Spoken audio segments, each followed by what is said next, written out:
Saya ucapkan kepada warga penonton sekalian, nama yang diberikan ialah Niranjana Sri Anak Perempuan Ananda Rao, nombor kad matrik S71398 dari kos pengajian Sarjana Muda Sains Geosains Marine dengan kepujian.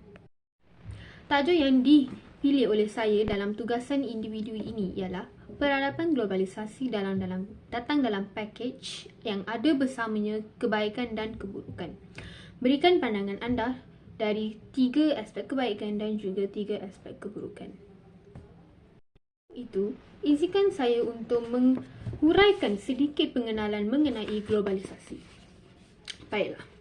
Globalisasi, walau dikatakan punca banyak gelora dan perubahan, mempunyai maksud kesan kolektif itu sendiri.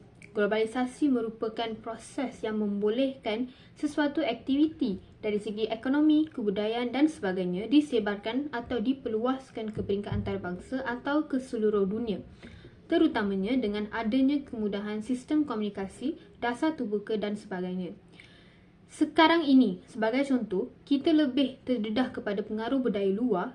Kesan pertama ialah perkembangan pesat pasaran kewangan dunia, mengglobalisasikan, menyebarkan atau memperluas sesuatu aktiviti ke peringkat global.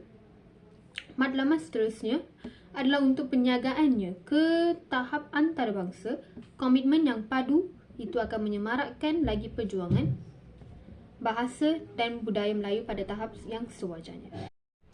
Terdapat kesan-kesan baik globalisasi. Antaranya ialah sistem pendidikan negara terus berkembang. Sistem pendidikan negara akan terus berkembang maju dengan adanya internet. Contohnya, pendidikan jarak jauh dapat dilaksanakan dengan berkesan sama ada di dalam atau di luar negara. Rakyat juga dapat berinteraksi dengan penduduk di seluruh dunia dan bertukar-tukar maklumat dalam pelbagai bidang. Misalnya, mengakses pelbagai maklumat berguna seperti dalam bidang perubatan, makanan berkhasiat dan juga pelbagai isu semasa. Seterusnya, kesan baik yang kedua adalah ekonomi negara terus berkembang. Kemajuan negara dapat dipercepatkan melalui proses globalisasi. Peniaga juga boleh meluaskan pasaran barangan dan perkhidmatan ke seluruh dunia dengan menjual barang atau perkhidmatan melalui internet. Pengguna juga boleh membeli belah dengan cepat dan mempunyai pelbagai pilihan barangan. Melalui perdagangan bebas dan pengaliran modal asing ke Malaysia akan mempercepatkan kemajuan negara. Urus niaga e-dagang dan e-perbankan boleh diakses dengan lebih cepat dan pelabur boleh meluaskan pelaburan di dalam negara. Seterusnya, yang terakhir ialah kesan baik yang ketiga, iaitu mewujudkan kerjasama antara negara. Seluruh dunia boleh berinteraksi dan berkongsi maklumat sekaligus mewujudkan hubungan diplomatik yang baik dan meningkatkan kerjasama ekonomi atau sosial. Melalui globalisasi, negara juga dapat mengesan masalah negara serantau dengan cepat serta bantuan dapat diberikan dengan segera. Sebagai contohnya, kejadian bencana alam seperti banjir dan gempa bumi dapat diketahui dengan cepat oleh seluruh pelosok dunia. Secara tidak langsung, bantuan kecemasan dapat diberikan dengan segera sama ada dalam bentuk kepakaran, makanan atau perubatan.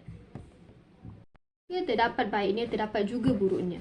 Jadi, terdapat juga kesan-kesan buruk globalisasi. Yang pertama ialah campur tangan negara lain. Globalisasi memperlihatkan campur tangan kumpulan-kumpulan tertentu untuk menggulingkan kerajaan.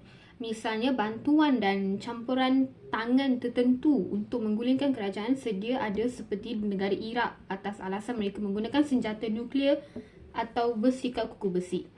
Pengintipan untuk mendapatkan maklumat oleh negara-negara maju terdapat seteru mereka.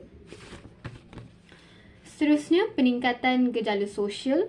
Peningkatan gejala sosial adalah disebabkan oleh budaya negatif dari barat yang dapat dilihat melalui televisyen dan juga internet. Pemaparan budaya barat yang buruk tidak dapat ditapis boleh melahirkan remaja yang rosak akhlaknya. Sebagai contohnya, pengalaman seks bebas, bersekedudukan, punk, gotik yang bertentangan dengan budaya masyarakat boleh merosakkan akhlak remaja. Yang terakhir, ancaman ekonomi Malaysia.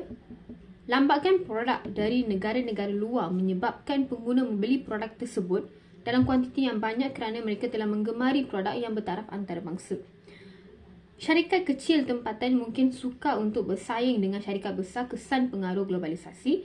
Persaingan yang hebat ini boleh menyebabkan produk tertentu yang tidak dilindungi mengalami kerugian, dan pengusaha perlu mengeluarkan kos yang tinggi bagi bersaing dengan produk dari luar negara.